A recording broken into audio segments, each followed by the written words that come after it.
ആഹാ, നീ ഇത്ര വേഗം റെഡിയായോ? പണി 9 ആവുന്നു. പാട്ട് പാടാനിരുന്നാ പിന്നെ ദേവേട്ടൻ പരിസരം പോലും മറക്കുമല്ലോ. അല്ല, ദേവേട്ടൻ ഡ്രസ് മാറുന്നില്ലേ? എന്തിനാ ഗോപ, ഈ റെയിൽവേ സ്റ്റേഷൻ വരെ നിന്റെ കൂടെ വരാൻ എനിക്കിതൊക്കെ ധാരാളം. പിന്നെ രൂപയും ലഗേജും ടിക്കറ്റും ഒക്കെ ഭദ്രമായി സൂക്ഷിച്ചു വേണം, വിശേഷിച്ചും അപ്പോയിന്റ്മെന്റ് ഓർഡർ. ദേവേട്ട, സിന്ധുമോളെ മെഡിക്കൽ ടെസ്റ്റ് മുടങ്ങാതെ കൊണ്ടുപോണേ. ഞാൻ ഒന്നുകൂടെ ഓർമ്മിപ്പിച്ചു എന്നേ ഉള്ളൂ. അതൊന്നും ഓർത്ത് നീ വിഷമിക്കണ്ട, എല്ലാം ഞാൻ നോക്കിക്കൊള്ളാം. കൊച്ചേട്ടൻ തിരിച്ചു വരുമ്പോഴേക്കും എന്റെ സിന്ധുമോൾക്ക് സംസാരിക്കാനാവും.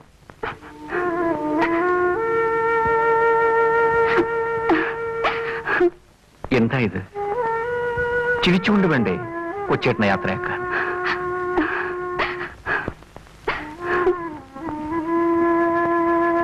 അല്ല, നീയും കരയുകയാണോ? കരഞ്ഞുകൊണ്ട് യാത്ര പോകരുത്. പുറപ്പെടും.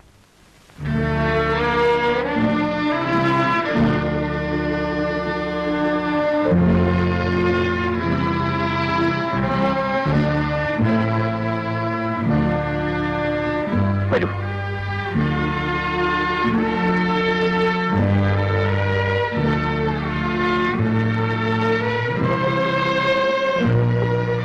കരയാതിരിക്കുമോളെ, ദൈവം നിന്നെ അനുഗ്രഹിക്കട്ടെ.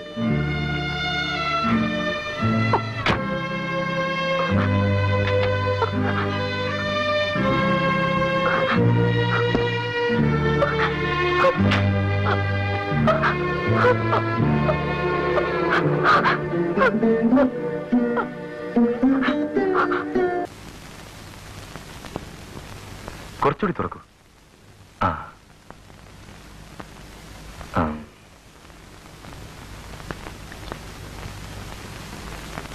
ഈ കുട്ടിയുടെ കാര്യത്തിൽ എനിക്ക് വലിയ പ്രതീക്ഷയുണ്ട്. ലാറിംഗ് ബോക്സിന് തകരാറാണെന്നാണ് തോന്നുന്നത്. കുറച്ചു നാളത്തെ ചികിത്സ കൊണ്ട് സിന്ധുവിന് സംസാരിക്കാൻ കഴിയണം.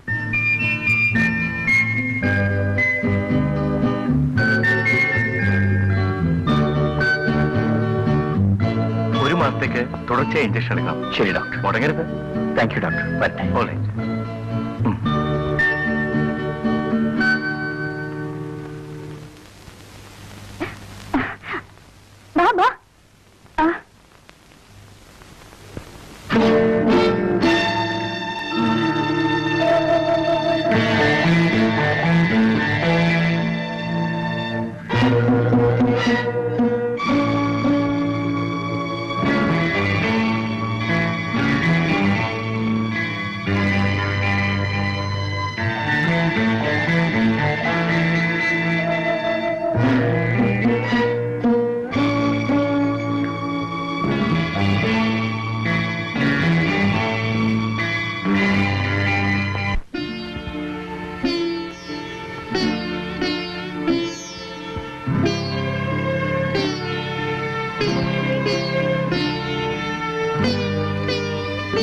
മോൾ നാളെ മുതൽ തനിയെ പോയച്ചാ മതി.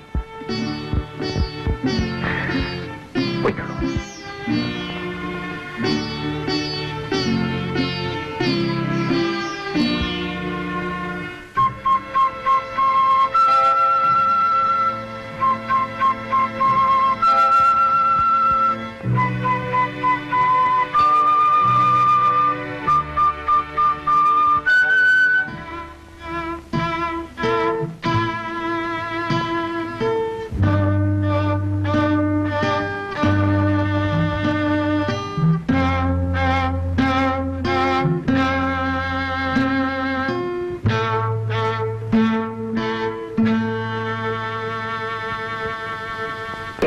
ചെകുത്താൻ കയറിയ വീട്, ചെകുത്താൻ കയറിയ വീട്, ചിരിക്കാത്ത വീട്, ചിലക്കാത്ത.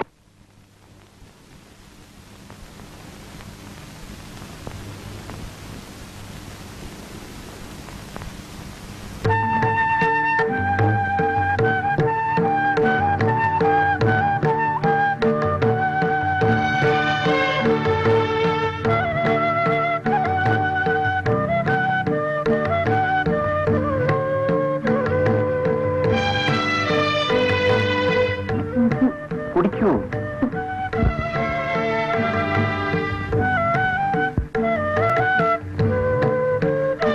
പ്രഭയ്ക്കറിയാമല്ലോ, സാമാന്യം ഭംഗിയായി തന്നെ ജീവിക്കാനുള്ള ചുറ്റുപാടുകൾ എനിക്കുണ്ട്. ഒരിക്കലും ഒരു ജോലിയുടെ ചട്ടക്കൂട്ടിൽ ഒതുങ്ങിക്കഴിയാൻ എനിക്കാവില്ല. എന്റെ മനസ്സ് നിറയെ സംഗീതമാണ്. സംഗീതത്തിന്റെ ഉയരങ്ങളിലേക്ക് കടന്നു ചെല്ലുകയാണ് എന്റെ ജീവിത ലക്ഷ്യം. അതുകൊണ്ടാണോ ഈ പ്രായം വരെ വിവാഹം വേണ്ടെന്ന് വെച്ചത്? ഇതുവരെ വിവാഹമേ വേണ്ടെന്ന് വെച്ചിരുന്നത് സംഗീതത്തെ പോലെ തന്നെ ഞാൻ സ്നേഹിക്കുന്ന എന്റെ അനുജനെയും അനുജത്തെയും നോക്കാനായി. അവർ കാര്യപ്രാപ്തിയുള്ളവരായപ്പോ എന്നെ വിവാഹം കഴിക്കാൻ കൊണ്ടു. അങ്ങനെ ഞാൻ പെണ്ണ് കാണാൻ വന്നു. പെണ്ണിനെ കണ്ടപ്പോ തോന്നി കെട്ടിയാലെന്തെന്ന്. കെട്ടി. ആട്ടെ, പ്രഭ എന്താ ഇതുവരെ വിവാഹം കഴിക്കാതിരുന്നത്? എനിക്കതിന് വലിയ പ്രായമൊന്നുമില്ലല്ലോ. അതിവിടെ വിവാഹത്തിനു മുമ്പ് എല്ലാ പെണ്ണുങ്ങളും പ്രായം കുറച്ച് പറയും. ഇനി തുറന്നു പറഞ്ഞാൽ എന്താ? എത്ര വയസ്സാ കുറച്ച് പറഞ്ഞത്? പറയൂ. അത് പോട്ടെ. പ്രഭയ്ക്ക് പാട്ടിഷ്ടമാണ്. എന്റെ പാട്ടിഷ്ടമാണ്. അതിന് പ്രഭ എന്റെ പാട്ട് കേട്ടിട്ടില്ലല്ലോ. പിന്നെ ഇഷ്ടമാണെന്ന് പറഞ്ഞത്? ഇനി എനിക്ക് കേൾക്കാമല്ലോ. ഇഷ്ടം പോലെ. ഞാനൊരു വലിയ ഗായകനാകുന്നത് പ്രഭയ്ക്ക് ഇഷ്ടമല്ല. നാളെ ലോകം മുഴുവൻ എന്റെ പാട്ട് കേട്ട് പൂരിക്കും. എല്ലാവരും എന്നെ ആരാധിക്കും. ഞാനൊരു മ്യൂസിക് ഡയറക്ടർ ആകുന്നതാണോ അതോ ഒരു ഗായകനാകുന്നതാണോ? ഏതാണ് പ്രഭയ്ക്ക് ഇഷ്ടം? അങ്ങനെ ഏതിഷ്ടവും എന്റെ ഇഷ്ടമാണ്. എങ്കിലേ എനിക്കിപ്പോ വേറൊരു ഇഷ്ടമുണ്ട്.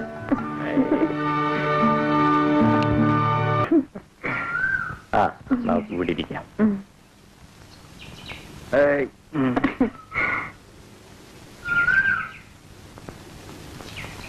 ചിന്തുമോളെ കണ്ടിട്ട് ഒരാഴ്ചയായി. നാളെ നമുക്കൊന്ന് പോകാം. നിനക്ക് ഡ്യൂട്ടിക്ക് പോകണ്ടേ? സാരമില്ല, ഞാൻ അവധി എടുക്കാം. ശരി, രാവിലെ തന്നെ നമുക്ക് പുറപ്പെടാം. ശരി. അയ്യോ ദേ, എന്റെ ഹോസ്പിറ്റലിൽ ഒരു നേഴ്സാ. ഞാനൊന്ന് കണ്ടിട്ട് വരാം.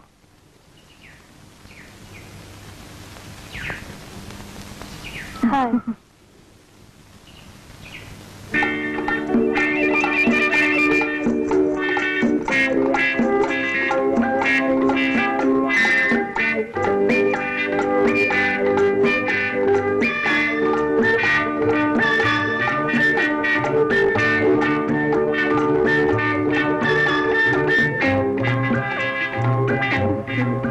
ഹണിമൂൺ ആഘോഷിക്കുന്നതായിരിക്കല്ലേ? എന്റെ ഇവിടെ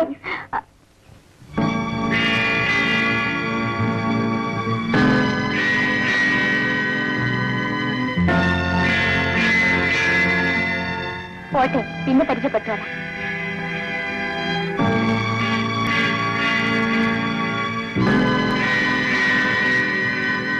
ആ 5:30 മണിക്കാ ഫസ്റ്റ് ബസ്. സിന്ധു മോളെ കാണാൻ നമുക്ക് ആ ബസ്സിൽ അങ്ങ് പോയേക്കാം. നമുക്കോ? ഒറ്റയ്ക്കങ്ങ് പോയേച്ചാ മതി. അതെന്താ പ്രഭേ, നീയല്ലേ അവളെ കാണണമെന്ന് പറഞ്ഞത്? കൂടെ വരാൻ വേറൊരുത്തി ഉണ്ടല്ലോ. ആ പാർക്ക് വെച്ച് കണ്ടില്ലേ? അവളെ വിളിച്ചോണ്ട് പോയാ മതി കൂട്ടിന്. അയ്യോ, അവൾ ആരാണെന്ന് പോലും എനിക്കറിയില്ല. ഞാൻ ആഹാ, അറിയായിരുന്നെങ്കിലും വിളിച്ചോണ്ട് പോയാനല്ലേ? അയ്യോ, എനിക്ക് വരുന്നുണ്ട് കഴിയോ. നേഴ്സ് നോക്കി നിൽക്ക്. എന്റെ കണ്ണും കുറിച്ച് ഇങ്ങനെയാണെങ്കിൽ ഞാനില്ലാത്തപ്പോ എന്തായിരിക്കും നിങ്ങളുടെ അവസ്ഥ?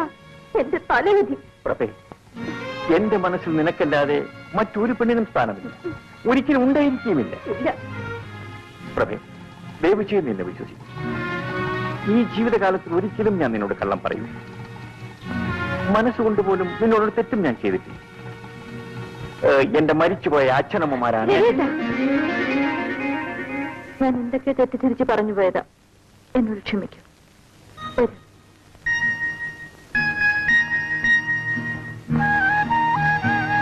പൊന്നും കുടത്തിന് പൊട്ട് വേണ്ടെന്ന് പറഞ്ഞവന് ഒരു സൗന്ദര്യബോധവുമില്ല. എന്റെ പൊന്നും കുടത്തിന് ഒരു പൊട്ട് കൂടി വേണം. മതി മതി, ഒരു കിന്നാരം അകത്ത് ഫ്ലാസ്കിൽ കാത്തു വെച്ചിട്ടുണ്ട്. ഊണോ? ഊണൊക്കെ ശരിയാക്കി വെച്ചിട്ടുണ്ട്. ഉച്ചയ്ക്ക് ഞാൻ വന്നിട്ട് വിളമ്പി തരാം. എന്നിട്ട് കഴിച്ചാൽ മതി കേട്ടോ. ഓ, ഇന്നേ മ്യൂസിക് പ്രാക്ടീസ് ഒന്നും വേണ്ട. ചുമച്ചുള്ള മരുന്ന് സമയത്തിന് കഴിച്ച് അടങ്ങി ഒതുങ്ങി ഇവിടെ ഇരുന്നാ മതി. മനസ്സിലായോ? ആയേ. ആ നമസ്കാരം. നമസ്കാരം. ഓ വന്നാട്ടെ വന്നാട്ടെ, അങ്ങോട്ടിരുന്നാട്ടെ. ഞങ്ങള് ഈ പരിസരത്തൊക്കെ തന്നെ ഉള്ളവരാ, പരിചയപ്പെട്ടിട്ടില്ലെന്നേ ഉള്ളൂ. കേട്ടിട്ടുണ്ട്. ഞങ്ങൾ ക്ഷേത്രത്തിന്റെ ഭാരവാഹികളാ. ഞാൻ സെക്രട്ടറി, ഗജാൻജി പ്രസിഡന്റ്. കേട്ട് കാണും. പാറേക്കാട്ട് ബാലകൃഷ്ണപിള്ള ഇല്ല, ഉത്സവ കമ്മിറ്റിയുടെ സ്ഥിരം പ്രസിഡന്റ് ഞാനാ. സംഭാവനയ്ക്കായിരിക്കും. ഏയ് അതൊക്കെ പിന്നീട് എപ്പോഴെങ്കിലും ആകാവുന്നതല്ലേ ഉള്ളൂ. ഓ ആ മിസ്റ്റർ രവിപ്രസാദ് നല്ലൊരു ഗായകനാണെന്ന് ഞങ്ങൾ അറിഞ്ഞു. ശ്രീഭദ്രകാളി ക്ഷേത്രത്തിലെ ഉത്സവത്തോടനുബന്ധിച്ച് താങ്കളുടെ ഒരു ഗാനമേള നടത്താനാണ് ഉത്സവ കമ്മിറ്റിയുടെ ഐകകണ്ഠമായ തീരുമാനം. സന്തോഷം. ചായ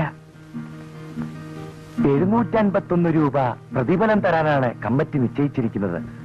ആയിക്കോട്ടെ. ഇതാ 101 രൂപ അഡ്വാൻസ്. ആ പിന്നെ മിസ്റ്റർ രവിപ്രസാദിനോട് എല്ലാം തുറന്നു പറയണമല്ലോ. ഓ 501 രൂപ ഉത്സവ കമ്മിറ്റിക്ക് സംഭാവനയായി നൽകണം. അതാ അതിന്റെ കീഴ്വഴക്കം. പിന്നെ ശ്രീഭദ്രകാളി ക്ഷേത്രത്തിൽ ഒരു പരിപാടി നടത്താൻ അവസരം കിട്ടുക എന്നൊരു മഹാഭാഗ്യമാ. യേശുദാസും ജയചന്ദ്രനും ഒക്കെ ഗാനമേള നടത്താനുള്ള സ്റ്റേജാ. അപ്പോ ഞങ്ങൾ ഇറങ്ങട്ടെ. പരിപാടി പൊടി പൊടിക്കണം. ഓ പിടിക്കാം.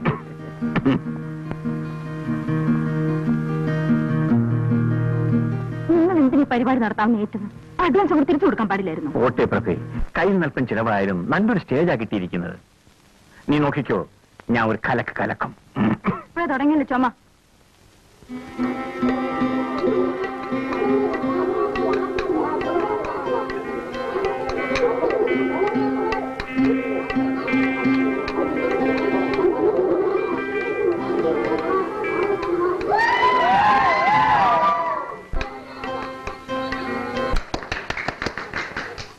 ബഹുമാന്യരെ, ഈ സന്തോഷ സായാഹ്നത്തിൽ നിങ്ങളോടൊപ്പം പങ്കുചേരാൻ സാധിച്ചതിന് അവസരമുണ്ടാക്കി തന്ന ഇവിടത്തെ അമ്പല ഭാരവാഹികളോട് എനിക്കുള്ള നന്ദി ആദ്യമായി രേഖപ്പെടുത്തിക്കൊള്ളുന്നു. ഈ ഗാനം ഞാൻ സ്വന്തമായി എഴുതി ട്യൂൺ ചെയ്ത ഒന്നാണ്. നിങ്ങളുടെ എല്ലാം അനുഗ്രഹ ആശിസ്സുകളോടെ ഞാൻ എന്റെ പാട്ട് ആരംഭിക്കുകയാണ്.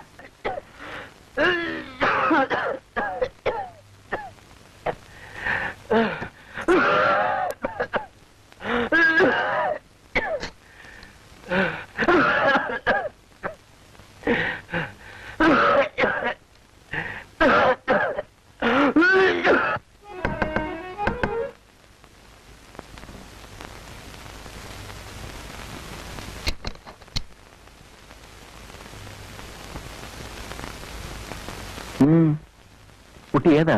ഞാൻ അപ്പുറത്തെ വീട്ടിലെയാ. സുജാതി എന്നാ പേര്. എന്തു വേണം?